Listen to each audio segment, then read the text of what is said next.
આજે તમારી સાથે વાત કરવી છે એ છે પોલ્ટ્રી મેન્યુર, એટલે કે મરઘાનું ખાતર, જેને આપણે કુકડાની ચરક પણ કહી શકીએ.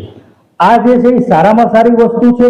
ઘણા બધા ઓર્ગેનિક મેન્યુરની સાપેક્ષમાં વધારે પ્રમાણમાં તત્વો ધરાવતું અને જમીનની ફળદ્રુપતાને સારી બનાવતી વસ્તુ એટલે કે કુકડાની ચરક અથવા તો મરઘાનું ખાતર. આ જે મરઘાનું ખાતર અથવા તો પોલ્ટ્રી મેન્યુર છે એ તત્વોની દ્રષ્ટિએ પણ અવ્વલ નંબરે છે કે જેની અંદર 13 પ્રકારના એવા તત્વો કે જે પાકને ખૂબ જ જરૂરી છે એ પૂરા પાડવામાં આવે છે.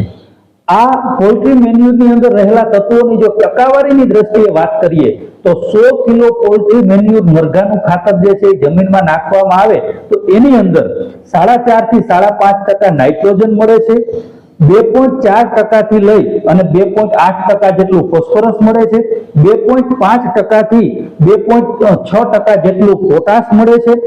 કેલ્શિયમ તત્વ જે છે એ મરઘાના ખાતરની અંદર ખૂબ પ્રમાણમાં છે, જે 4.5% થી લઈ અને 8.5% સુધીનું કેલ્શિયમ જે છે એની અંદર રહેલું છે. એ સિવાય મેગ્નેશિયમ, કોપર, ઝીંક, બોરોન, મોલિબ્ડેનમ અને મેંગેનીઝ આ પ્રકારના 13 પ્રકારના તત્વો જે છે એ પોલ્ટ્રી મેન્યુરમાંથી જમીનને અથવા તો પાકને મળી રહે છે. બીજી વસ્તુ એ છે કે પોલ્ટ્રી મેન્યુર મરઘાના ખાતરની જે પીએચ છે એ 6.5 થી લઈ અને 8 સુધીની છે.